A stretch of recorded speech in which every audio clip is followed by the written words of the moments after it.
Mon Seigneur et mon Dieu, je crois fermement que tu es ici, que tu me vois, que tu m'entends. Je t'adore avec profonde révérence, je te demande le pardon de mes péchés et la grâce de faire avec profit ce moment de prière. Ma Mère Immaculée, Saint Joseph, mon Père et Seigneur, mon ange gardien, intercédez pour moi. Je ne sais pas si tu as eu la chance d'aller en Terre Sainte. Moi, je n'ai pas eu encore cette chance, malheureusement. Mais grâce à de bons bouquins et surtout à des récits d'amis qui sont allés en Terre Sainte, j'ai pu apprendre beaucoup de la basilique de la Nativité, à Bethléem, là où Jésus est né. Et cette basilique, qui est très grande, a une toute petite porte pour y entrer. Les historiens nous disent que c'était pour empêcher les envahisseurs et les ennemis des chrétiens de rentrer dans cette basilique à cheval ou très armés ou avec des troupes. Et alors, pour empêcher cela, il y avait une toute petite porte et qui empêchait les chevaux d'entrer, qui permettait seulement à une personne ou deux d'y entrer en s'y baissant. Et dans cette petite porte, les chrétiens ont aussi vu un symbole. Et le symbole est le suivant, très simple, graphique, limpide. Pour entrer dans le mystère de l'incarnation, comme pour entrer dans cette basilique où nous pensons que Jésus est né, pour entrer dans le mystère de l'incarnation, il faut se faire tout petit. Et nous, Seigneur, nous avons à vivre la vie du Christ dans notre cœur. Et nous avons à vivre ce mystère de l'incarnation. Aujourd'hui, dans l'Évangile, le Seigneur ne nous dit pas autre chose. Il nous dit d'entrer par la porte étroite. C'est-à-dire que si nous voulons vivre son mystère, vivre le mystère de la vie dans le Christ et être renouvelé par lui, il faut rentrer par la porte étroite, se faire tout petit. Et en faisant cela, nous permettons à notre corps, notre âme, tout notre être, d'entrer dans un mystère qui nous dépasse. Et Jésus nous parle aussi d'une autre porte, une porte cette fois qui est grande. Et il nous parle d'un chemin qui est facile à prendre, large. Mais ce chemin et cette porte, de la facilité finalement, nous mène à la perdition. Alors, Jésus-Christ nous parle ici de la perdition éternelle, mais aussi, il peut nous parler d'une perdition un petit peu moins grave, qui nous rend tristes au jour le jour. C'est quand nous prenons le chemin de la facilité, au jour le jour, en suivant finalement notre orgueil, en suivant cette tendance naturelle que nous avons à nous regarder nous-mêmes, à tout voir en fonction de nous-mêmes, et à tout juger à l'aune de notre jugement. C'est cela finalement le chemin de la perdition, pas forcément la perdition éternelle, mais de ces journées où nous sommes un petit peu perdus, ces journées où on se sent un petit peu groggy, où le poids de la vie nous pèse, où la tristesse nous domine. Et c'est quand nous sommes perdus, perdus par notre orgueil.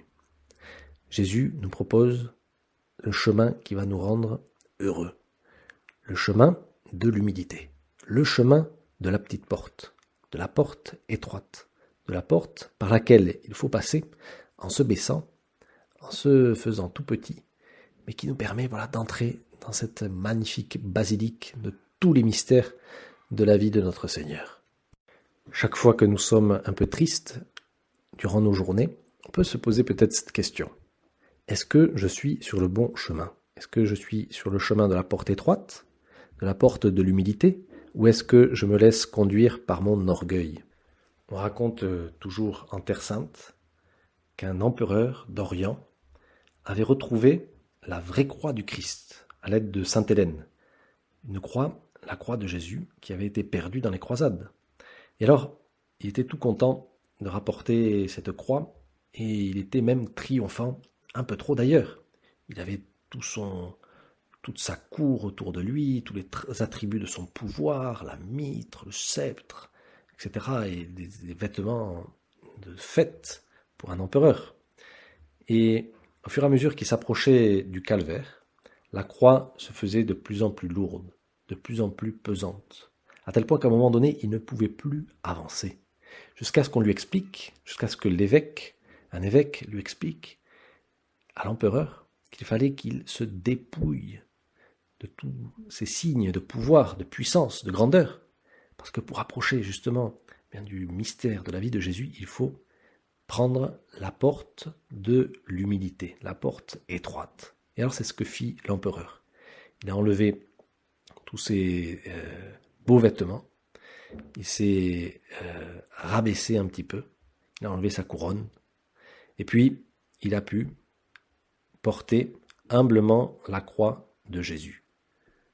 Une belle histoire qui nous fait comprendre que, il y a deux chemins toujours dans notre journée.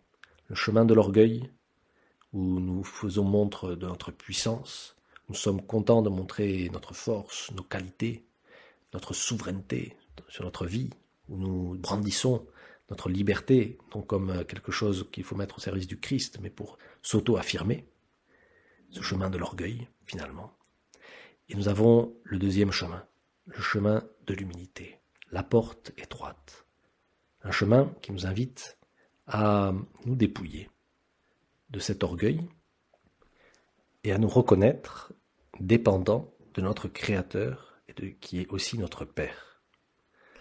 Et si nous faisons un examen de nos journées, nous nous rendrons compte que chaque fois que nous nous sentons tristes, que nous nous sentons perdus, que nous nous sentons égarés sur le chemin de notre bonheur, c'est que l'orgueil s'est un petit peu immiscé dans notre vie, que nous avons laissé gonfler notre ego, et que nous devenons comme cette grenouille de la fable de La Fontaine, qui se perd finalement et qui explose, car elle a oublié qu'elle était une simple grenouille, et qu'elle devait rester grenouille, et toute petite donc. Aujourd'hui, Seigneur, aide-nous à prendre ce chemin de l'humilité. Aide-nous aussi à lutter contre notre orgueil. Alors, aujourd'hui, nous fêtons un grand saint, Saint Thomas More. Et alors, Saint Thomas More, il avait tous les motifs, toutes les raisons pour être orgueilleux. Car il était très puissant à un moment donné. C'était un des politiques les plus importants de l'Angleterre. Il avait un talent fou. Il séduisait tout le monde par sa gentillesse, sa bonté, son sens de l'amitié. Et puis, il avait un grand sens de l'humour. Il était très intelligent. Il pouvait parler avec tous les intellectuels de son temps.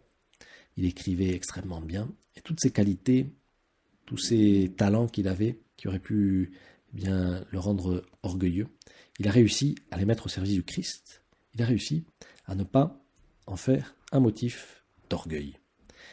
Et alors, quand on lit sa vie, la vie du martyr de Thomas More, car il va être martyrisé par le roi d'Angleterre, par Henri VIII, mais on comprend que c'est peut-être l'humilité, avant tout, qui lui a permis d'être fidèle à Jésus-Christ jusqu'à la mort.